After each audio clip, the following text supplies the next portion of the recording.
This is Bridget with Divine Essentials. It's funny, I see 11:31, 13 minutes ago.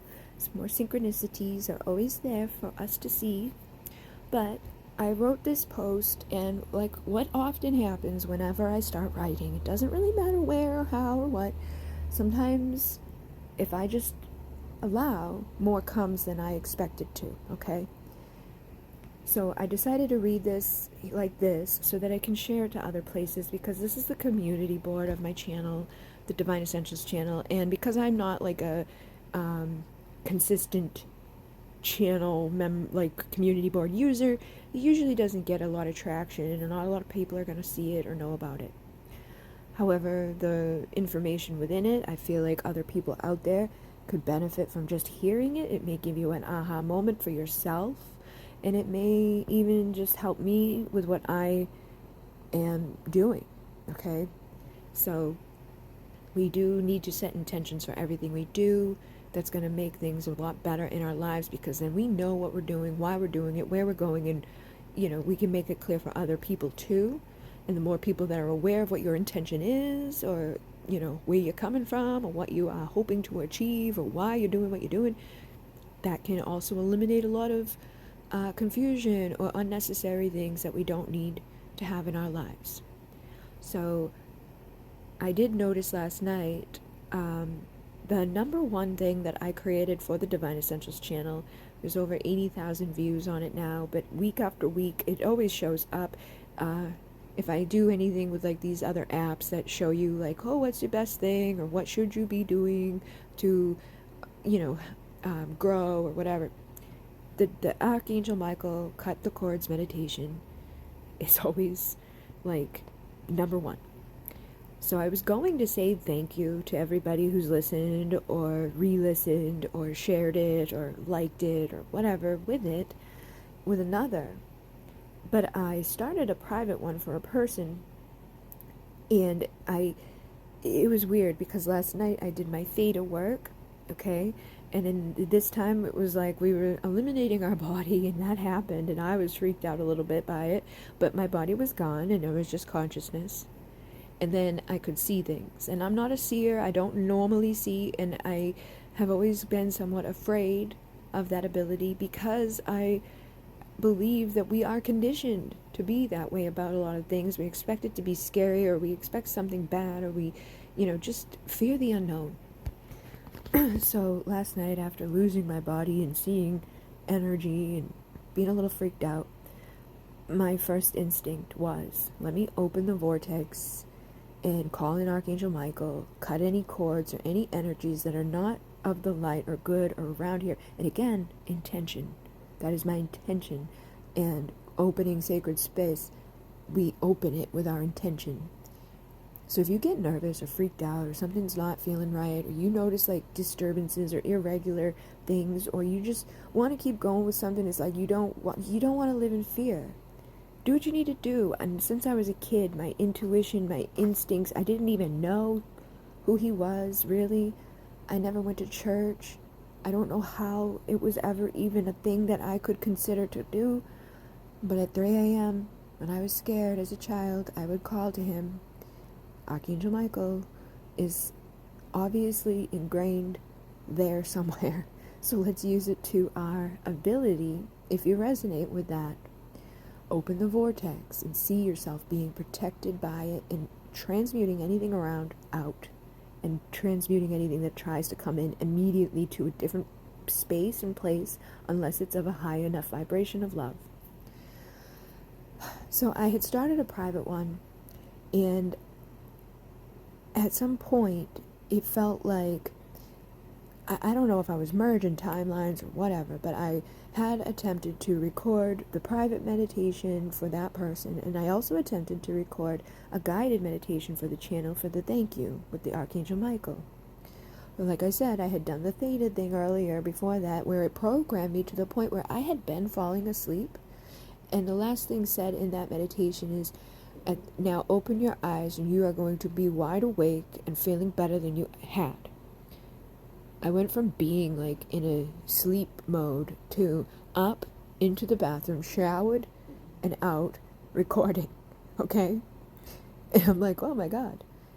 After all was said and done, I recorded a 20-minute thing for the channel and a 20-minute thing for that person for their private healing.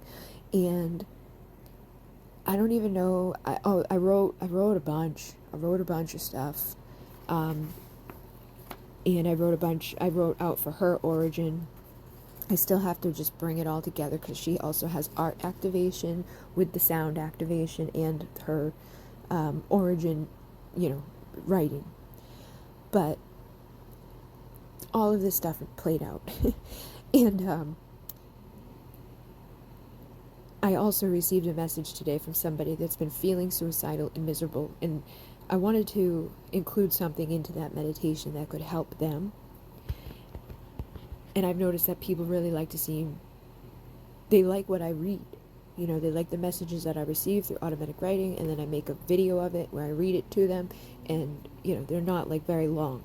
So I made a poll today to see, and I've been sharing my personal experiences in my podcast episodes, simultaneously rewriting my experiences to overcome them, okay? So when you guys hear me tell you about something, it's usually because it's like coming up in that moment, something maybe I forgot, and I do believe that this is helping me to heal. I believe that me speaking about these things that I've never said or spoken, I've never acknowledged, and I never allowed me to confirm my experience was one of the reasons I was self-sabotaging over and over. Anybody out there who's been in that situation with narcissists or toxic circumstances, a lot of times we get scapegoated, or we become breadcrumbed, or we become, basically thought to feel like we are crazy, like you're the crazy one, or that never happened, or let's never acknowledge what happened, let's never apologize for what happened, let's never even, admit that happened, but it did happen. And it can become a blur. There's whole periods of my life that I don't remember because I probably just disassociated to the point where I was able to go away and not know or be aware of it to the point where I recognize it and remember it now. I also believe, though, the benefit of that stuff that I've gone through in my life is a huge part of why I can channel.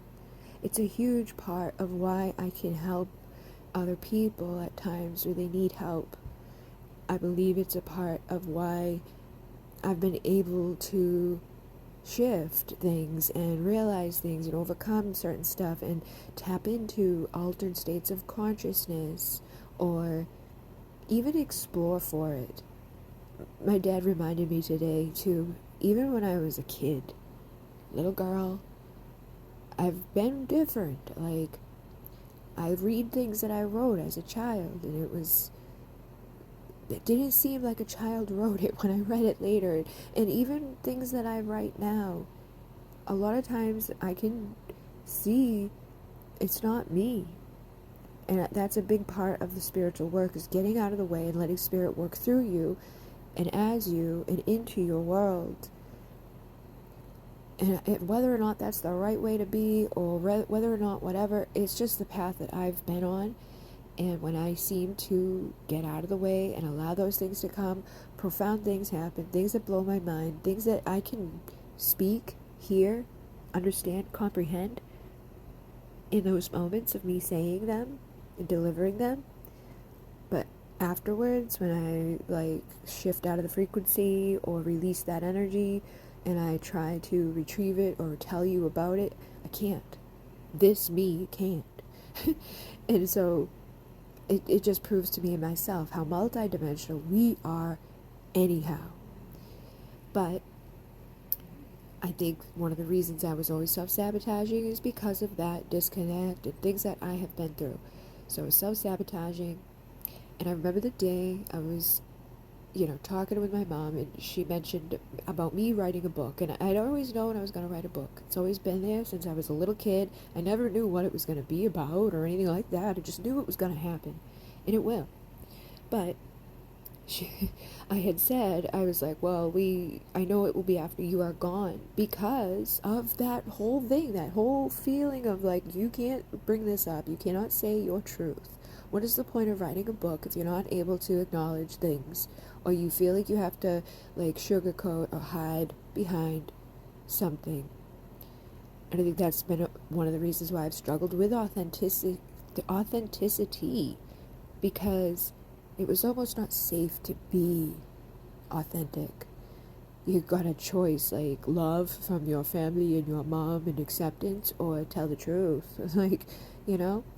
So sometimes I think that can happen in our lives, and sometimes it could come happening so much.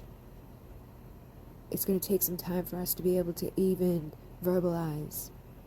So she knew that would be the best thing I could do, and I know not everyone will understand or see me the way that they may be used to before knowing things about where I've come from or through, and yet that is my truth, and I don't want to feel like I can't be who I am or share who I was or where I went and how I've come to be me.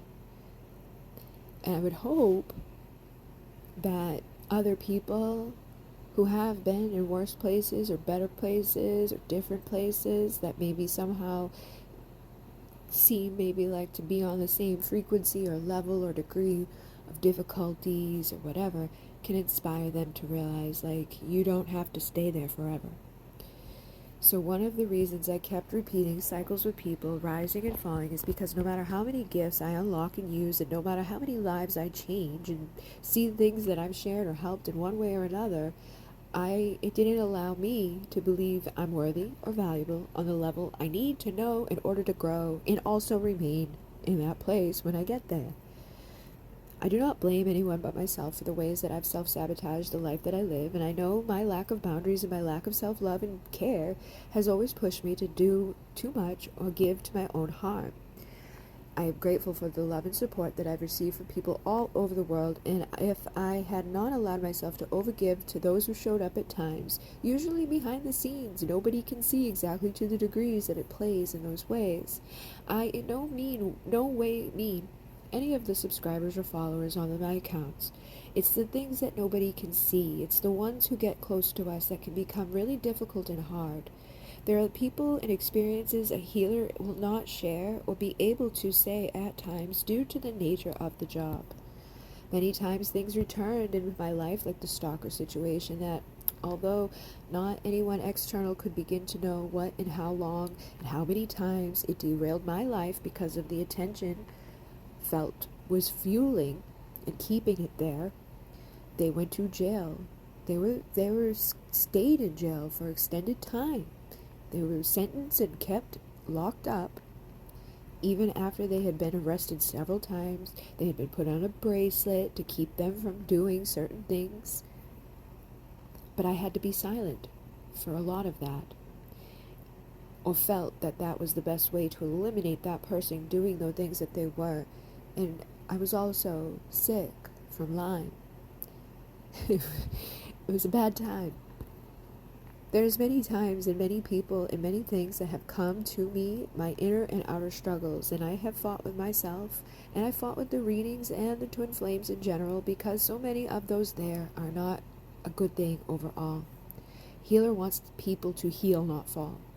There are hurt people staying and being taken for granted, and there are people who genuinely love and still only harm each other out of the wounds and the fear, and some who will never accept the truth of the things too, and no matter what, it is a difficult world to navigate or feel like, hey, this is okay. And I've had people tell me, don't think about that or worry about those who manipulate the things that I say when they are not wanting the truth of a relationship to be accepted. But it rips me up and it tears me down when I read comments of some of those who seem to be genuinely good, misguided souls, and I don't want to add more. I became a people pleaser. I did what the subscribers were requesting, and it got to the point that I couldn't anymore. It's more important to live in authentic integrity, and I want to help people heal and be healthy and rise, and nobody will if they just stay in a lie or illusion or toxic confusions. I'd rather show up in my truth, utilizing tools, teaching what I can find and seems to align, and be guided by spirit so that you can lift up too. I genuinely just want to do good things and be around good people, and I want to make things that help people the most, and sometimes there is a line there that we blur or confuse or screw up due to the way the world has been for so long. I rose and fell so many times, and I've wanted to die, and I've loved life. Right now, I'm utilizing theta healing and reprogramming. I'm rewriting the things I've had happen, and I'm using my circle, I'm promoting my work, and I'm avoiding the things that I feel keep me and others stuck. I've also noticed that if I do want to have good experiences, I need to create that, but I have to find the ways to do this, and I find that means dreaming into being. So when I say that someone wants to come to you, to love you, to treat you well, I'm not meaning those who don't or didn't or maybe never will. I want to make it clear for those out there that we can become hypnotized by our minds and our assumptions and create a reality that will only be the same thing time after time. I'm intending an open, clear, no name, no type of hair, no voice or things that I've already known. I'm open to the universe delivering exactly what, who I am meant to have or be or do and love and connect with, and always from external, inside, all of that. I'm not trying, because if I'm trying, I'm never going to have that. If I'm going, it's not now. And if I am clear with myself and honest with myself, direct with myself, we shouldn't be forcing things either with other people. When it comes to another person, it should be open and available for like whoever, wherever, however they would like to come to be. If somebody is not meant for you, if there's only going to be struggling and hurt and pain, and you're only going to go worse than where you are today, then we should be like, you know what? Hey, you universe, this is what I am looking for. This is who I am today, and this is the way I would see myself to be. And if I see myself to be happy, joyful, loved, supported, lifting up out of the toxic, no longer doing the shit that I don't want to do, no longer giving to my own downfall. I want to be loved and supported unconditionally. I want to be respected harmoniously. I want all of that to be my reality right here in this moment. I'm not giving it a name. I'm not giving it a occupation. I'm not giving anybody internally or externally or anywhere around me a set way of being. I'm just going to be in the frequency, in the vibration of receptivity, to allow what's meant to be, that's in alignment with the highest version of me, to be. I'm not going to hold on to things. I'm not going to want things, because that's only going to keep me from receiving or having right now. We will never get anywhere or be anybody or do anything or accomplish anything the ways that we've been trying, or the ways that we've been doing shit, because we were programmed that way, to constantly fall or only get so far, or downfall, destruct when we get somewhere, fall apart within ourselves. You can love somebody, and you can have somebody return to your life, and you can have a person that you're meant to be with, and all of those things, but you right now don't know for sure anything at all. There's no way for you to really ever 100% be sure of another person, or what they are doing or wanting or having or being or however. And you shouldn't really want that. All you need to do is be the best you right now. See that you are you. You're perfect as you are, or you wouldn't be here.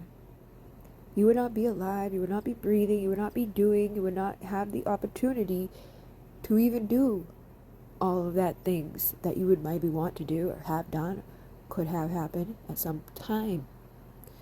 You have an intrinsic value and worth, and you deserve good. Sometimes we may get caught up in our lives and think something is good or the best that we want or could have. when in fact it's none of that. And if you are telling the universe, I want love, I want truth, I want integrity, I want good stuff, I want to feel happy, I want to be loved unconditionally, I want to receive abundance, I want to smile more and be in joy, I want to rise, I want to overcome, I want to have all the good that I could. And no matter what you do or where you go or how you try and all the things that you do, there seems to be a disconnect with something that you've been trying for all that time. Or even if you start to get something, it goes away or it doesn't seem to stay. Maybe we should consider there's a reason. Because it's in contradiction to who we really are or who we want to be. It doesn't stay or cannot come and remain in your life unless you say, okay, I want to be unhappy and I want to be treated disrespectfully and I don't want balance in my world and I don't want to be loved and I don't want to be cared for. I want somebody who's going to take advantage of my time and my efforts and my, value, and I want somebody that makes me feel like I'm not good enough and that I got to try harder and do more and, overgive and over love and over hurt myself, because that's all it is. Even if somebody is a bad person to us and they do bad shit to us, and they hurt us, or they lie to us, or cheat on us, manipulate us, do whatever they do. If you allow that person back into your life to do those things to you time after time, that's you. It's your choice. And that's okay. If you want it to change and you want those other things that we were talking about, maybe consider releasing the attachment to the contradiction of who you are, what you want, and how you want to be, and where you're going in your life, and how you're going to get there, and who should be there when you do. So, again, open. Someone's coming to love you and treat you well. Somebody who's going to fill you up, to see your value, your worth. I know not all are ready for that, or they don't want to release, and that's okay. But you do have value. So making my poll to see and help me understand how to best serve others, and I was being extremely detailed in my intentions and desires because that's how we create them. I don't want to live my life where things are left open to interpretation or confusion. Also, right at this moment, there is nobody around me or taking in balanced ways, and all that I do is aligned with my own desire, my soul.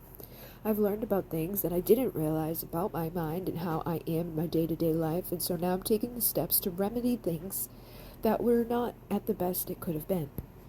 Lyme came at me, kicked my ass, because of what I was allowing to happen in my connections, in my self-reflecting, and my inability to verbally say what I wanted, or simply a no to those about basically anything.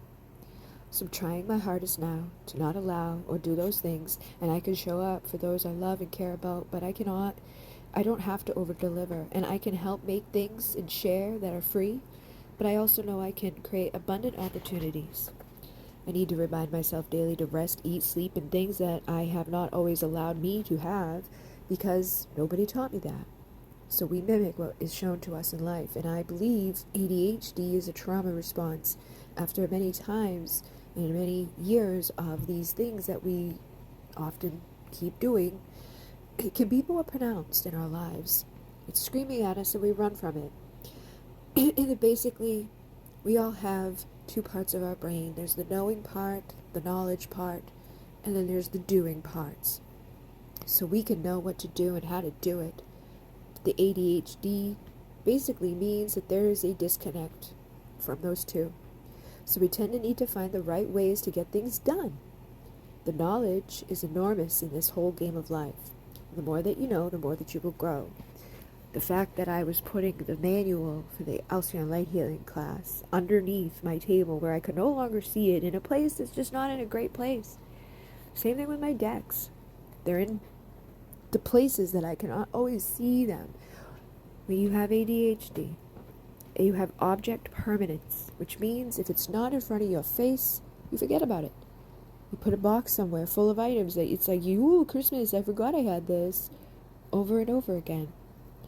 That's why with the printouts that I had for the manifesting documents, they were the same thing in the same area as the manual. People asked me many times to do a how to use those video.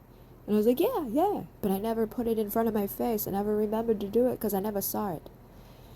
I've realized this just recently, last Thursday, on the call that I had for the live readings on the Divine Essentials.